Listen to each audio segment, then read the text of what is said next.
Hi, welcome once again to another episode of Conspiracy Cases. I'm Jeff Dixon, your host, and we are in what is the second look, if you will, at the phantom time conspiracy. If you didn't see the first episode, you need to go back and listen to that. It's there. I'm sure it's fascinating. Probably will win an award or two by the time you listen to it. But at the end of the day, it suggests to you that there have been 300 years that have been inserted into our calendars. In other words, history, time didn't happen, particularly the Middle Ages, all fabricated. So while we record this in 2026, it's not really 2026 at all. And so how do they think that? Well, we lay out the reasons that this theory was reported. Someone might be thinking, when did this theory first show up? Believe it or not, it's a recent conspiracy theory. It was actually suggested in 1991 by a guy who did some research and started looking at all the historical evidence. And so the evidence we shared in episode 1 didn't emerge until 1991, relatively, a short time ago, depending on what year it really is. And 1991 really wouldn't have been the year if we're missing 300 years now, would it? But that's a whole different story. This theory, though, by most people, is considered to be a fringe theory. And you say, no kidding. Well, no, it's no kidding, but there are some solid reasons that you can look back at the theory and say, it's not working.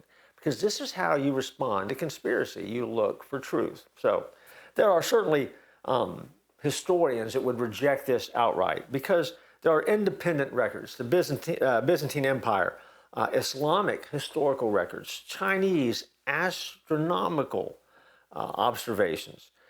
Those independent cultures document events during the quote-unquote phantom period. Their timelines line up across culture. So the Byzantine, Islamic, Chinese timelines really do add up. And so while there's stuff that may have been missing or things that we don't think exist in the Middle Ages because we can't find evidence of it, there are other cultures that were recording history in a way where those histories sync up. There's evidence from astronomy, by the way. Solar eclipses and comets were recorded globally, even back in those years. Modern astronomy can verify these dates precisely, and they line up with the chronology that we go by today. There certainly is some archaeological evidence, even though people say there's not. Tree ring dating, excavation layers that are there confirm that material culture progressed normally through the early medieval period. So it doesn't take long before all of a sudden you start coming up with a pile of evidence here that negates the pile of evidence that they want to use to argue that this phantom time theory is valid. But the theory still fascinates people because even though it is widely dismissed, it captivates because it questions authority. It questions institutional trust. Remember I said in the first episode of Not, go back and listen, people believe that this was created by the church and the political leaders of the day. And so you take your two favorite targets, the church,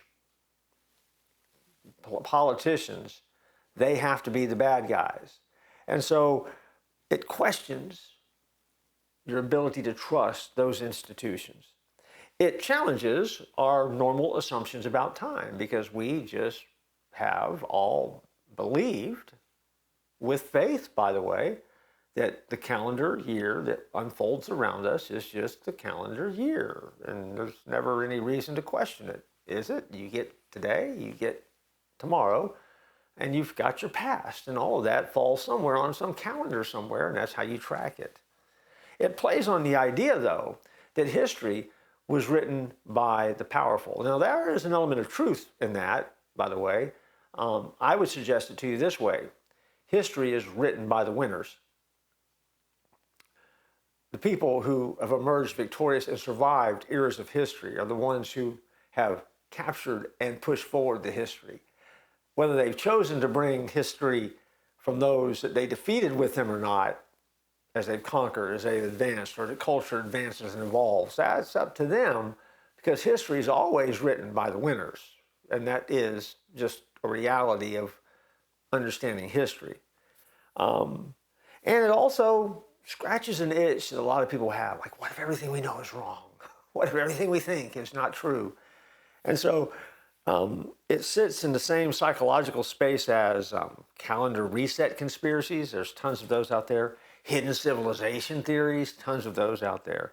And so the premise behind it is wildly intriguing. So the evidence of calendar math, architecture gaps, the Charlemagne conspiracy or controversy is refuted with astronomy, archaeology, and global records. But we love the idea of conspiracy. See, the phantom time hypothesis probably isn't true. We'll leave that for you to decide. But it reminds us that history, whether we realize it or not, is a very fragile story.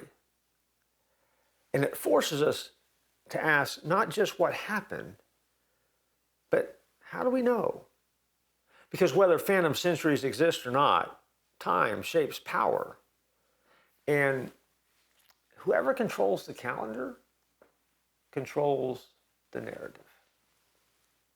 Now, we're going to stop this episode here and let you ponder that because we're going to give you some spiritual implications of it.